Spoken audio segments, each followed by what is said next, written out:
federal liberou o pagamento de 3,5 bilhões de reais. Quanto dinheiro, hein? Foram só 900 milhões para a segurança pública, hein? Só 900 milhões para o Plano Nacional de Segurança Pública, hein? Muito bem. Cuidado aí quando sair na rua com o celular, hein? Muito cuidado, esconde o relógio no bolso também. Então, 3,5 bilhões de reais em emendas parlamentares na última segunda-feira. O valor é um recorde desde o retorno do Legislativo no segundo semestre. Estamos batendo mais esse recorde, isso é muito importante. O maior rio do mundo em volume d'água, o maior volume de emendas parlamentares. E coincide com as negociações em torno do marco das garantias aprovado pela Câmara na terça-feira. O recorde anterior, olha só, era de 30 de agosto, quando o Executivo havia liberado o pagamento de 3,2 bilhões de reais com o intuito de... Diego, o que está escrito lá para mim? O porquê que ele liberou? Volta um pouquinho que eu vou ler de novo. Volta um pouquinho. Olha, me ajuda aqui. O recorde anterior era o recorde que foi batido agora, era o recorde em agosto, quando foram liberados 3,2 bilhões de reais. Agora foi 3,5. O recorde anterior era 3,2 bilhões de reais, no intuito do governo de acalmar o quê? Acalmar os ânimos do Centrão. Então foram o que eu tô lendo é que liberaram 3,2 bilhões para acalmar o Centrão. O Centrão fica ali, né, numa boa. E é o segundo recorde. Agora foi para 3,5 Exato. bilhões. Diante da demora, o Centrão... Mas por que o Centrão estava nervoso? Pela demora de anunciar novos ministros. Ao todo, desde janeiro, já foram pagos... Deus me ajuda aqui. Quanto foi pago até agora de emenda? 24 bilhões e 300 milhões de reais. Não, tá errado. É 24 milhões, não? Bilhões. Bilhões? Até agora, então, já pagaram 24... Quantos zeros tem no bilhão? 24 bilhões e 300 milhões de reais em emendas parlamentares. Os partidos mais beneficiados foram o PSD, o PT, claro, do presidente, e o PL, que faz oposição ao governo. Pessoal, claro que emenda parlamentar é um instrumento legítimo de negociação política. Agora, esse volume de dinheiro tem que ser gasto dentro de um planejamento cronológico e ordeiro do Poder Executivo. Não é o deputado que tem que estabelecer as prioridades da sua região. Tem região que está superlotada de recursos, porque é lá que o deputado ou o senador tem voto, e ela recebe mais recursos ainda. E uma cidade ao lado, onde o deputado não teve voto, fica sem nenhum tipo de recurso. Quem tem que distribuir 30 bilhões de reais é o governo federal, é o Poder Executivo, sem contar que também dá margem a uma série de desvios e situações irregulares. Chega a ser preocupante, querido Rafael Macris, considerando que o país está com um déficit de 80 bilhões de reais, esse volume para ser distribuído assim, sem muito critério de gestão, por meio de emendas parlamentares? Infelizmente, é a estrutura hoje do Brasil, né, Capês? E isso é um completo absurdo, na minha opinião. Você pega um país que a gente tem hoje 100 milhões de pessoas que não têm acesso à rede de esgoto. Você pega hoje 35 milhões de pessoas que não têm acesso à água tratada. Hoje, para você ter uma ideia, para a gente conseguir atingir a universalização do saneamento básico, a gente precisa de um investimento na casa de 890 bilhões de reais. Ou seja, quase 1 trilhão para a gente conseguir dar uma dignidade mínima para a nossa população. E daí você vê essa quantidade absurda de dinheiro sendo colocada na mão dos deputados para definirem para onde vai esses recursos. E é claro que eles vão colocar onde? Nas suas bases eleitorais. Esses deputados vão destinar esses recursos para suas bases eleitorais, onde eles vão ter voto. É aquela chamada política antiga, aquela política de curral eleitoral, que os recursos vão ser destinados para essa região. Você acha que o deputado vai estar preocupado se ele vai resolver um problema de falta de saneamento naquela cidade onde ele não vai ter voto?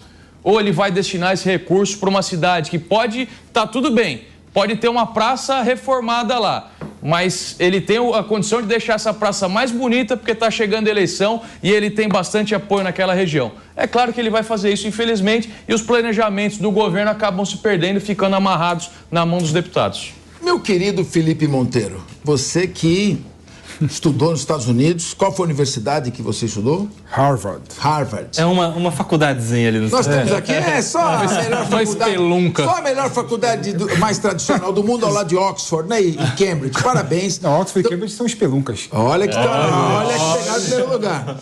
Meu querido Felipe Monteiro, você morou nos Estados Unidos. Como é que você acha desse modelo de emendas parlamentares? E qual é o limite? Por que às vezes, uma questão de emenda parlamentar, que é um instrumento legítimo de negociação política, às vezes pode se tornar prejudicial aos cofres públicos? Qual a tua avaliação sobre isso? Bom, Capês, primeiro é o seguinte, né? Eu vou concordar em parte com o que o meu amigo falou aqui, né? O nosso sistema é desse jeito, né? Para o bem ou para o mal, né? O nosso sistema político, com o presidente que ganha as eleições de forma majoritária e o Congresso pluripartidário, ainda mais recebendo as inflexões do federalismo, né? Cada região tem um certo tipo de pressão, um certo tipo de interesse, cria um cenário que é impossível o presidente da República ter a maioria no Congresso Nacional. A única forma dele ter maioria no Congresso Nacional é negociando cargo e dando emenda parlamentar, né? Então, o nosso sistema é exatamente esse, né? Com o Temer foi assim, com o Efraim Henrique Cardoso foi assim, com o Bolsonaro foi assim. Bolsonaro chegou a dar 93 bilhões de reais em emenda em 4 anos de governo, né? Ou seja, infelizmente ou felizmente, o modelo está aí. E eu não sou contra o modelo de emenda parlamentar, não. Pelo contrário, eu entendo que, às vezes, né, o deputado e o senador conhecem a realidade do local dele e tem uma possibilidade de levar recursos no lugar e participar da implementação da política pública junto com o Poder Executivo, né? O problema, para mim, é o procedimento e o processo da liberação da emenda parlamentar. Tem que ter mais transparência, as pessoas têm que saber para onde vai a emenda, né? Tem que justificar a emenda, né? Da forma como está, que a emenda é quase sigilosa, né? É um absurdo e é um contrassenso, mas o sistema em si é esse que nós estamos aí, né? Não dá para você se portar contra esse sistema sem querer discutir a situação de forma muito mais profunda, né? Discutir realmente o sistema político no Brasil. Felipe Monteiro, você gosta do Linha? Eu gosto do Linha. Gosta de vir aqui? Muito. E se eu pedir para você vir com mais frequência, você aceitaria? Claro que eu Sim, por quê? Você aqui é imprescindível. Você concordou comigo? Você é imprescindível. Porque eu discordo de você em tudo, mas você aqui é imprescindível. Tem que ter alguém para todo mundo discordar, né? Mas não tire ele do Morning, não, porque eu gosto dele lá também. Mas nisso que você falou, eu concordo plenamente. Eu só queria fazer uma ponderação, o Nelson Kobayashi. O Felipe Monteiro falou, e com muita razão, que também no governo Bolsonaro foram pagas emendas. E é verdade, não dá para tapar o sol com a peneira. Mas tem uma diferença que eu queria chamar a atenção. No governo Bolsonaro, nós tínhamos um superávit de 73 bilhões de reais. Nós estamos agora com um déficit acumulado de 80 bilhões. Não é uma situação diferente, Nelson Kobayashi? É muito diferente quando está sobrando 70 e quando está faltando 80, né? Essa é a leitura. E tem um outro detalhe, eu não acho que a existência das emendas seja de fato um problema, tem que existir, até porque ela foi criada, na verdade, para incentivar a fiscalização da destinação do dinheiro público, porque se o parlamentar participa da destinação, logo ele tem mais interesse de que aquela verba seja convertida em melhoria para a sua população, até para depois isso reverter em popularidade, enfim, nos frutos políticos dele. Eu acho que o valor exacerbado de tantos bilhões, né? A gente tem uma reserva para o ano que vem de cerca de 37 bilhões para serem usados em emendas.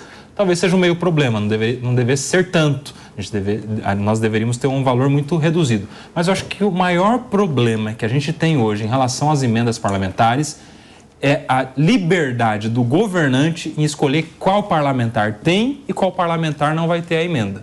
Porque isso vira, no final das contas, uma moeda de compra de votos em projetos que o governo tem interesse. Quem vota com o governo tem emenda parlamentar, quem não vota não tem emenda. Ou seja, a gente poderia atender a finalidade do parlamentar fiscalizar, a gente poderia atender a finalidade do parlamentar participar do orçamento de uma maneira equitativa. Significa todos os parlamentares votem com o governo ou votem contra, tem que ter o mesmo valor de emenda de uma maneira impositiva. Isso resolveria a compra de votos e não contaminaria tanto a nossa pauta legislativa. Ou seja, os projetos seriam votados pela ideologia, pelo que acredita o deputado. Claro que não dá para acreditar nisso absolutamente, mas a gente teria um filtro muito maior para que isso acontecesse do que simplesmente votou a favor porque ganhou emenda, votou contra porque não ganhou. Enfim, a gente teria esse caminho a ser seguido. O problema ainda, Nelson Kobayashi, é a questão que você colocou aqui, que a ferramenta de emenda foi criada para ajudar na fiscalização. Agora a gente vê acontecendo o completo oposto desde o governo passado e o que se mantém nesse. Nem fiscaliza. O chamado orçamento secreto. A gente tem uma quantidade absurda de dinheiro indo para parlamentares que ninguém tem condição de fiscalizar onde ele está sendo empregado, qual forma ele está sendo colocado. Então, está completamente desvirtuada essa questão da emenda ser uma ferramenta de fiscalização quando estão se colocando diversas outras ferramentas de deixar obscuro para onde esse recurso está indo. Isso eu acho que é um grande problema. Eu acho que é mais que o instrumento de fiscalização, é um instrumento de formulação de política pública entre o legislativo e o executivo.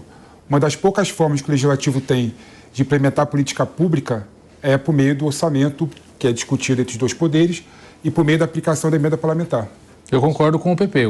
Afinal, o parlamentar, que tem a sua base eleitoral ali no território muito bem definido, ele conhece muito melhor os problemas da sua base do que muitas vezes o governo federal, que é onde o nosso orçamento se concentra. Mas o que não dá, de forma alguma, não dá para defender emendas nesse patamar que se encontra. 24 bilhões e 300 milhões. Vamos lembrar, como o professor Capês aqui disse na chamada da pauta, para a segurança pública no Brasil inteiro foram destinados somente 900 milhões.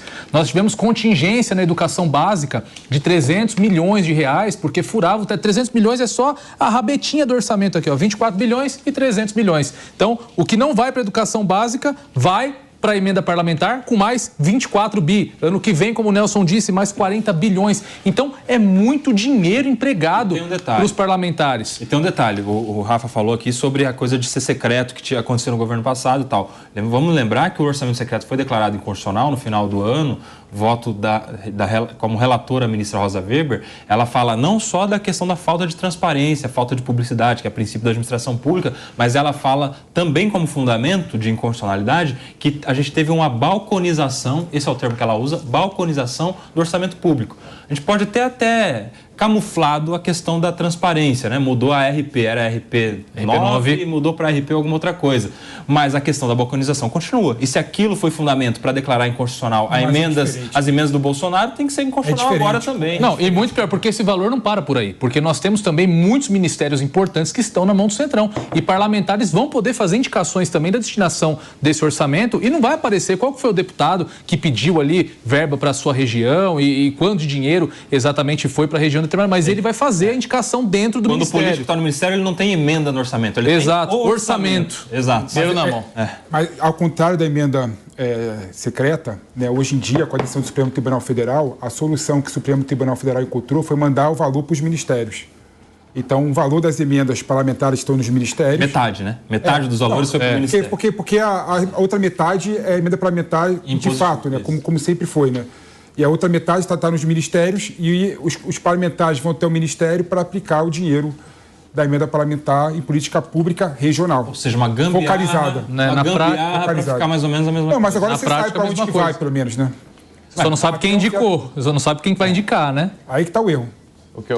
Uma outra coisa que eu acho que mostra esse aumento aí nos volumes de emendas, Capês, é uma certa dificuldade de articulação do governo junto ao Congresso Nacional. Você vê que já começou com uma composição de ministérios, a gente já viu mudanças de ministros do Centrão assumindo.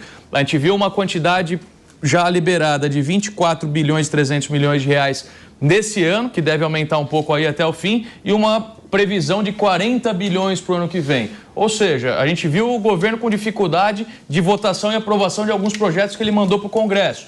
Então, isso é um sinal importante da dificuldade que o governo... E mais importante a respeito disso, Rafael, sem nenhuma reforma estruturante em pauta. Não é que está tendo, assim, distribuição de emenda porque tem alguma pauta muito espinhosa tramitando. Não tem nada. Eu gosto sempre de lembrar do exemplo do Michel Temer, que tinha suas complicações lá no Supremo Tribunal Federal, mas durante o seu mandato, pagando assim muito menos em emenda do que está sendo pago nesse governo, aprovou o teto de gastos, aprovou a reforma trabalhista, aprovou o novo ensino médio, aprovou diversas pautas. Não aprovou ainda. Ainda não aprovou. E ainda não aprovou. O novo marco fiscal, que é também não está aprovado, está em trâmite. Ainda vai ser rediscutido agora. Tem muitas matérias também importantes que o governo está conseguindo aprovar. Aliás, o governo, sem fazer juízo de valor, se sou contra ou a favor do governo, o governo tem conseguido aprovar tudo que ele coloca no Congresso. Sabe o que me preocupa? Pelo amor de Deus. Enquanto essa conversa está na pauta da reforma tributária, que é um projeto que estava lá atrás, claro que o texto foi do dia para a noite, mas a ideia é antiga. Tudo bem, a questão é, depois que você já colocou tantos partidos nos ministérios, já liberou tanto de emenda e promete mais tanto para o ano que vem, colocar um PL das fake news para ser votado. Como é que vai se comportar o parlamentar nesse momento? Será que vai ter partido devolvendo o ministério para votar contra? Ou a turma vai estar já de um jeito que não tem muito como voltar atrás? As outras pautas, os outros projetos é que preocupam. Bom, acho que a questão também é a seguinte, quando você distribui dinheiro para emenda parlamentar, você atende a prioridade do parlamentar. Você não atende a prioridade da administração do governo federal. Então, o parlamentar pode ter uma prioridade na cidade que ele tem voto, mas não necessariamente é lá que se encontra a prioridade do investimento. E isso, então, nós estamos falando de 40 bilhões para o ano que vem, mais 30 esse ano, são 70 bilhões, nós já estamos com um déficit de 80 bilhões de reais, e isso agrava. Então, o governo precisa procurar uma fórmula para estabelecer uma negociação mais sadia, menos custosa.